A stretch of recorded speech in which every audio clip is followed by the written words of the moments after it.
Yun. I-make sure na okay, na nasa tiyan talaga. Una po, yun, yung oxygen. Ito na po yun. Kaya po siya inipitan. Dapat mag-feed po tayo within normal. Ano Ang po ang normal po mga nito, yung oxygen saturation ng katawan is 95 to 100. Sometimes, consider na din ang 94. Sa kanya, 97, 99 naman, normal. Ibig sabihin, duman pa lang, may check na kita na pwede kita mag-feed. Tapos, pangalawa po, ang position kang patient. Bawal po kita magpakaon na naka-flat. Dapat nakaangat. Mas better na gawin nakatukaw, better ninyo. Kung nakahiga, tama na ini.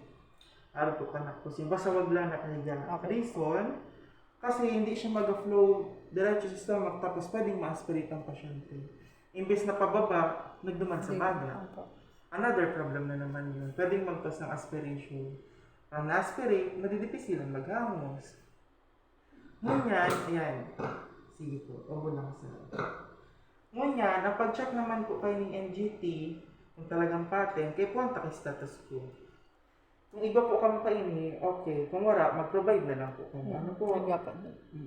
Meron na po kayo nito? Opo. Okay. Dapat, gagamitin po natin itong asepto. Itong malaking syringe. Tapos, i-open po to. Kapag i-open po to, dapat make sure nakakink. Yan. Tapos open mo na. Kapag naipasok na po, pwede na bitawan. Bakit siya ikikink bago ipasok? Para di siya mapasukan ng hangin. Kapag napasukan kasi ng hangin, mag-bloated ang tiyan, magkakakabang. Utot ng utot. Problema din para sa patient. Pakakink, pag nalagay na, pwede mo na bitawan kasi naka-close naman. Ngayon po, i-place natin yung stethoscope sa may tiyan. Dito. Tapos, ipipress lang po itong asepto syringe, itong blue. May maririnig po kayo ditong tunog. Ayun, may ano siya, may residual. Ito po, ang residual, yan yung mga di natunaw sa tiyan niya. Ayun. Ang dami. Gutom ka na po, sir? Hindi po yan ang tusimbag. Yan, nakakain. Mm-mm. Gutom na? Di pa?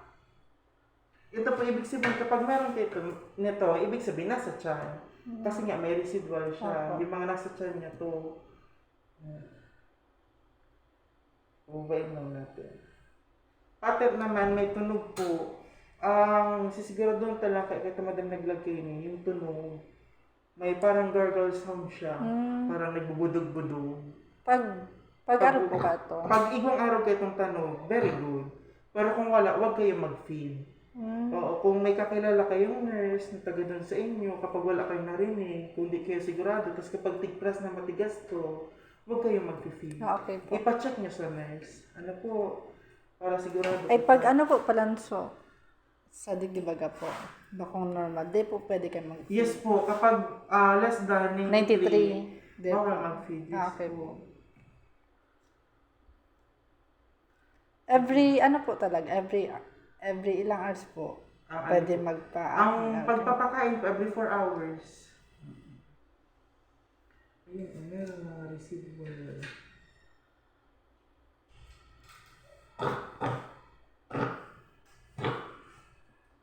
Sige lang.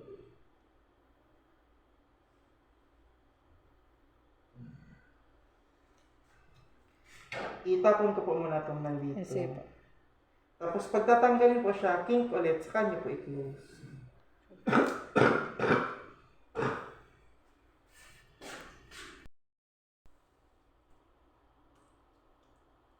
Kasi ano, problema, daming residual dito. Hahalaton po talaga maubos yan bago mag... Hindi naman po. Ano kasi kapag yun, di natutunan ang pasyente, meron talaga niya. Ang ano lang natin, ang concern dito, kapag ang residual black, blood, iba ang kulay. Pero pag mga ganito, okay lang po. Kasi ano lang to, mga sa tiyan niya di natunan. Green, yan, ang mga medyo iwasan natin. makatakot. Yes po. Kapag na-check yung okay naman, kailangan natin na mag-flush ng water. 30 ml before, 30 ml after. So, bali 60. Hatiin natin yung sa dalawa. 30 ml before. Ito po, may measurement naman po dito. Yep. 30. Hanggang dyan na po yung tubig.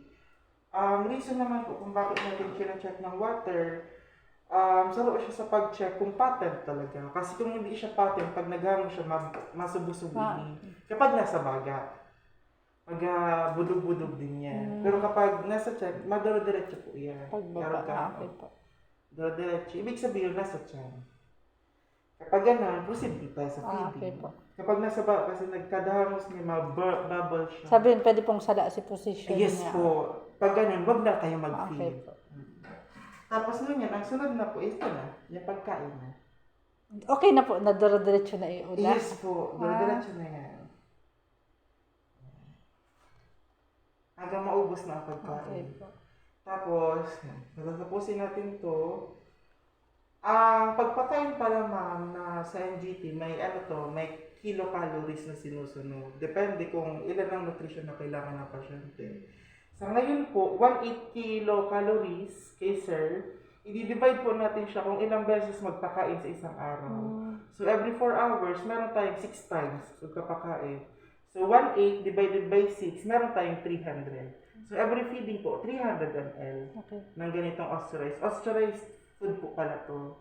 Mga halo-halong pagkain na giniling, niluluto po ng dietitian natin. Basta kung ilang kilocalories po, i-divide lang siya sa 6. Yun ang pagpakain. Pero pag nasa harong na po, if ever.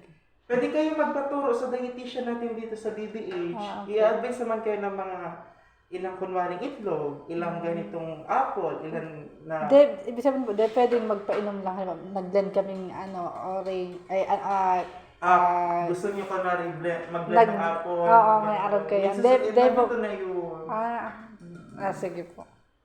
Baka sa para feed natin ng orange or mga matamis, masusobra naman siya sa glucose. Yun. Yung 1/8 calories, nandun na yun lahat. Okay po.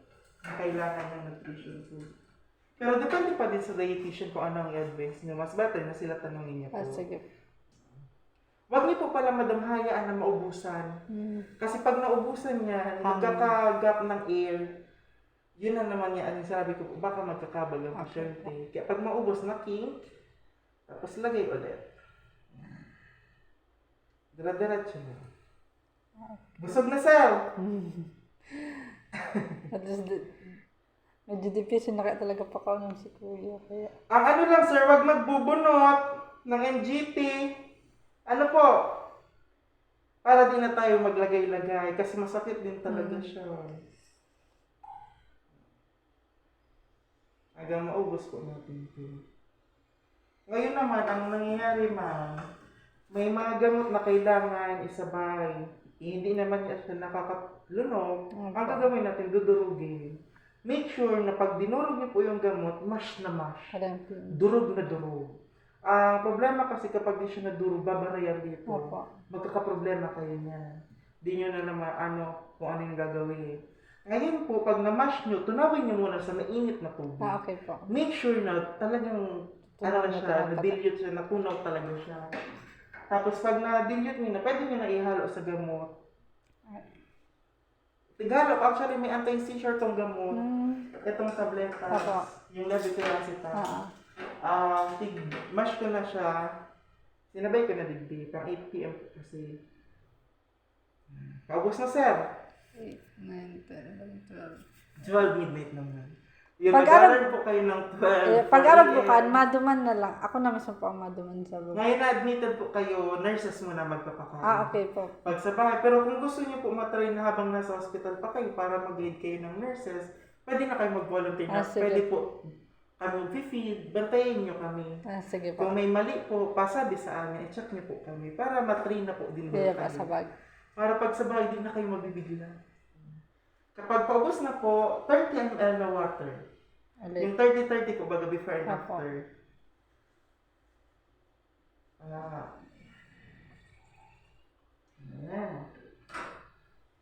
Tapos, ito pong pinakalas, hihintayin natin maubos hanggang dyan. Kaya dapat alerto ang mata mo. Okay. Ubus na, wala na pagkain. Pagtatanggalin na po, i-kink ulit, tanggalin, tapos close na po ito. Tapos na. Okay po. Pag, Ganun na kadali. pag nagpapainom po na tubig, Oo. every 4 hours man din giraray. Talagang hours. sabay na po Sabay-sabay po talaga. siya sa Hindi siya pagkakain. pwedeng painuman kung dikit din. Ay, hindi po. Maski po nasa Nasa haraw. balayes po. Yun ang susundin natin. Sige po. Sige. Pwede nyo po basa-basain ang bibig through cotton. Okay po. Yun lang. Ano-anuhan nyo. Kasi nga, ang problema natin, yun, hindi siya, lumuno. Problema tayo. After po ng feeding, position, 30 minutes. 30 minutes. Ganyan muna 30 minutes. After 30 minutes, pwede nyo na siya medyo ibaba-baba. Sige po. Patunaw-tunawin natin yung pagkain, tapos para hindi tumaas yung kinain. Okay po. Hindi maas pa rin. Ano po, usually, kapag di talaga siya patent, nagsusuka properly position, itagilin nyo para di siya maas. Pero kung sakali baga, panibawa, nagsuka siya, pakaunan niyo ulit gaya. Taniluwa niyo. Pahingahan nyo. Papahingahan nyo ng 4 Mga hours. 4 hours man Yes giray. po. Masunod ba nga taga sa every 4 Yes hours? po. Okay po. Standard time po yun na 8 p.m., 12 midnight, 4 a.m., 8 p.m., Okay 12 po. noon. Standard time po yun. Yung breakfast, tanghali, Okay po. merienda, midnight snack. Yun ang ano natin.